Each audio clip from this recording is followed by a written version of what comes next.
सो hello बच्चों, मैं Harish sir once again mentors Eduserv की तरफ से आरएमओ के सॉल्यूशन में आप लोगों का वेलकम। अब हम लोग करेंगे क्वेश्चन नंबर 4 का सॉल्यूशन। ओके, सो आइए देखते हैं question number 4। Prove that there do not exist positive rational numbers x and y such that x plus y plus 1 by x plus 1 by 5 1 by y equal to 2025। Okay, सो ये बच्चों number theory का question है and इसमें हमें prove करना है कि x Y अगर रेशनल नंबर है तो इस इक्वेशन का कोई सॉल्यूशन नहीं होगा। ऐसा कोई रेशनल नंबर नहीं मिलेगा जो कि इस कंडीशन को सेटिस्फाई करे। ठीक है बच्चों, तो इस तरह के क्वेश्चंस में रेशनल नंबर को सबसे पहले हम लोग इंटीजर्स के फॉर्म में लिखते हैं। हम लोग x और y को, x को p बाई क्यू, y को r बाई एस के फॉर्म में मान लेंगे एंड फिर डिनोमिनेटर हटा करके, जिससे कि ये पूरा इक्वेशन इंटीजर्स के फॉर्म में आ जाएगा। ओके, तो सबसे पहले हम लोग मान लेते हैं कि x है p by Q and y है r बाई एस। फर्दर ये स्टैंडर्ड तरीका है कि हम लोग इसमें मानेंगे p बाई क्यू का कोई कॉमन फैक्टर नहीं है, r बाई एस का भी कोई कॉमन फैक्टर नहीं है अदर देन 1।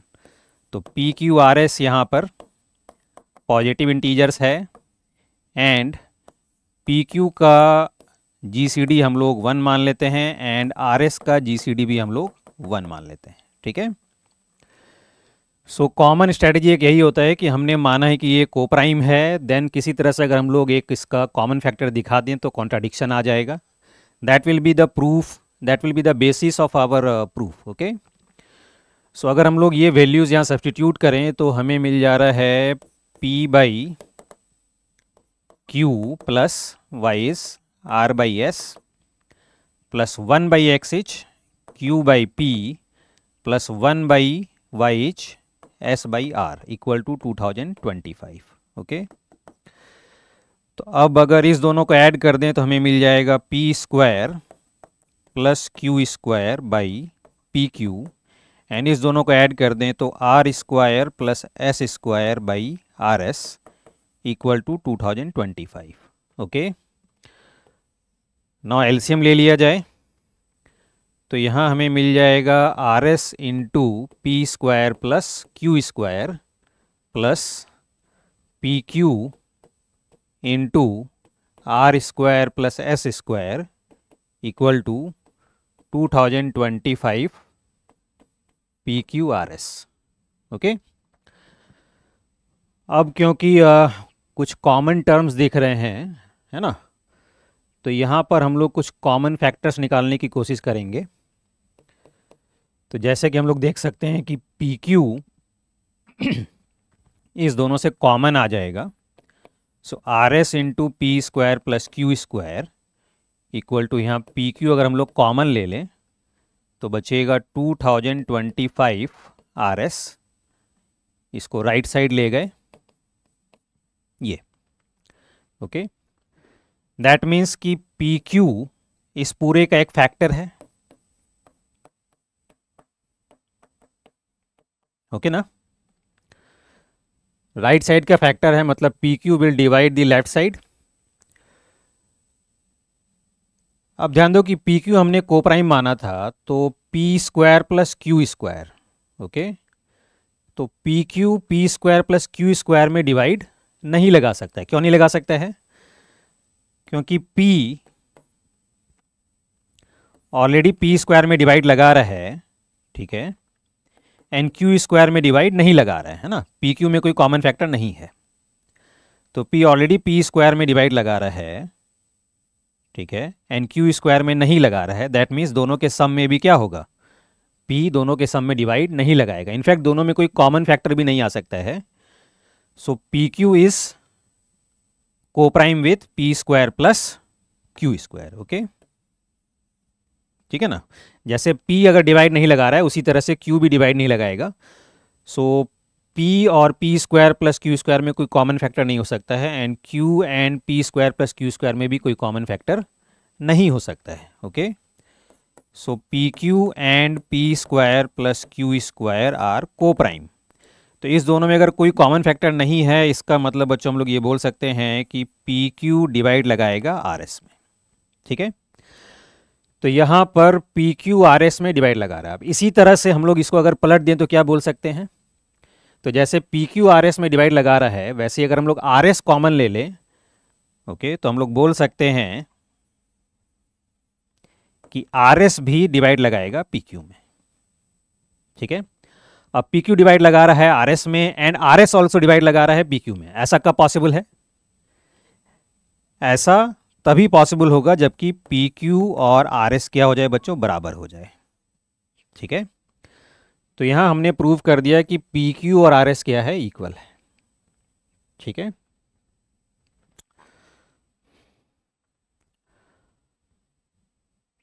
अब नेक्स्ट स्टेप के लिए हम क्या करेंगे कि हम लोगों को पी क्यू आर एस इस तरह से चूज करना है कि पी क्यू का प्रोडक्ट आर एस का प्रोडक्ट सेम हो जाए, पी क्यू आपस में को प्राइम हो और आर एस भी आपस में को प्राइम हो। ठीक है, तो इसके लिए हम लोग इस तरह से चूज कर सकते हैं कि P को मान लिया AB और Q को मान लिया CD, देन इस दोनों का प्रोडक्ट है ABCD ना। RS को भी हमें इस तरह से चुनना है कि दोनों का प्रोडक्ट ABCD ही आए। तो इसके लिए हम लोग R को मान सकते हैं AD एंड S को मान सकते हैं BC। ठीक है, तो ये बच्चों इस तरह से हम लोग पी क्यू आर एस को चूज कर सकते हैं जिससे कि चारों क्या हो जाए, को प्राइम हो जाए। ठीक है, अब यहाँ देख सकते हैं कि इस तरीके से मानने पर इसमें ए बी सी डी भी आपस में को प्राइम होना चाहिए, है ना, क्योंकि अगर ए बी सी डी भी क्या होना चाहिए, पेयर वाइज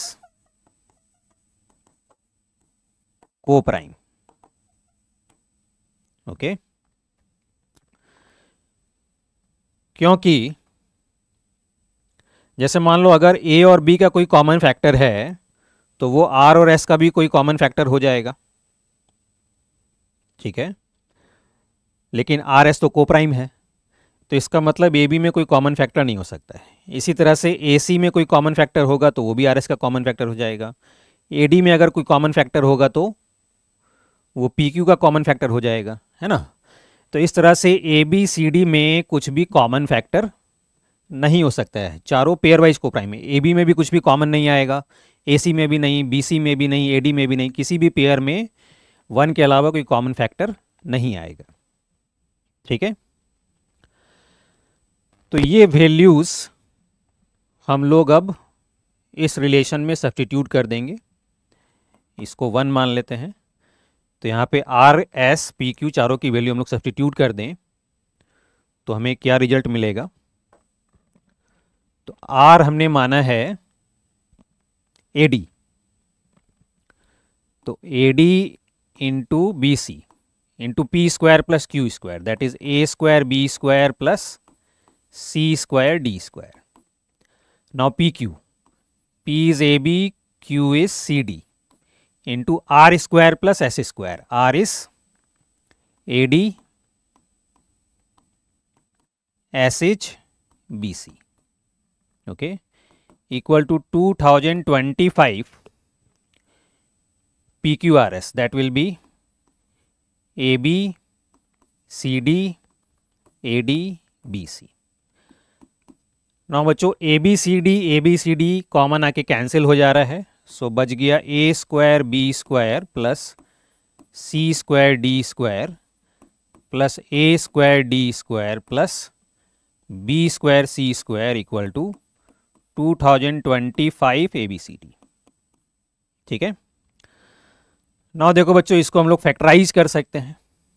ओके, तो यहां पर इस दोनों से ए स्क्वायर कॉमन आ रहा है,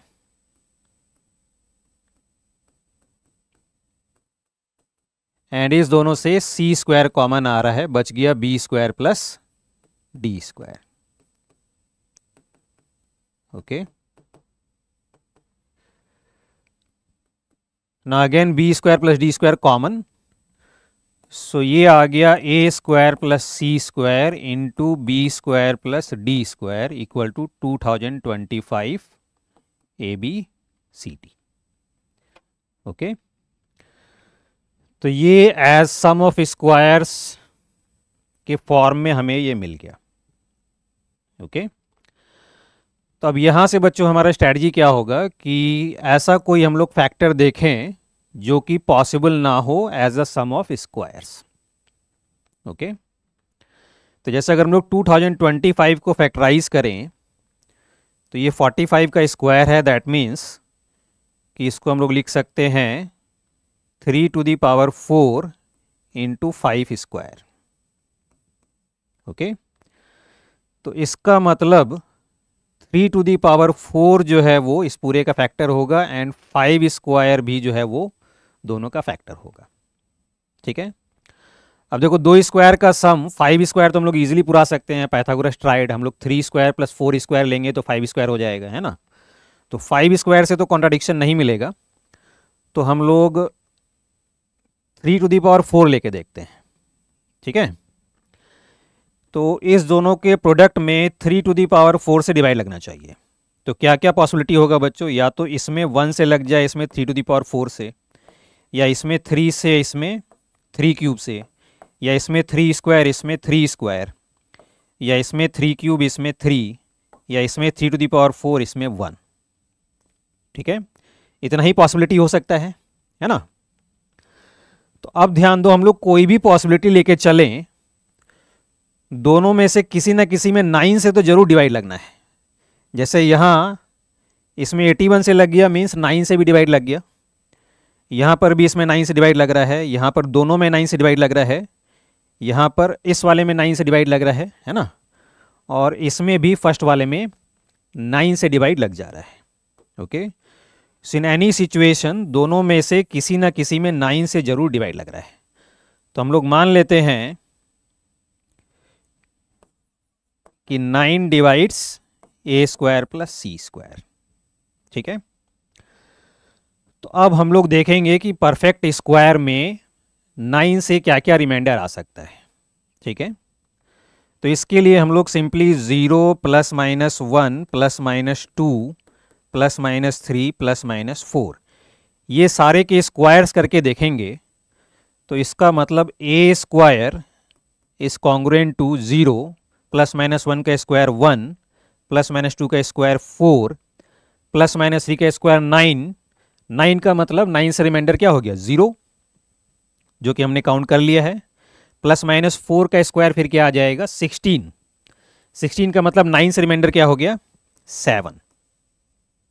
ओके, यानी कि ए स्क्वायर हम ए कुछ भी लें तो ए स्क्वायर में 9 से डिवाइड करने पर यही चारों रिमाइंडर पॉसिबल है। इसी तरह से अगर हम लोग सी स्क्वायर देखें तो सी स्क्वायर में भी 9 से डिवाइड करने पर रिमाइंडर 0 1 4 7 ही आ सकता है। ठीक है, अब हमें ऐसा कॉम्बिनेशन चाहिए कि दोनों को ऐड करके 9 का मल्टीपल मिले। ठीक है, तो एक ऑप्शन तो 0 0 हो गया।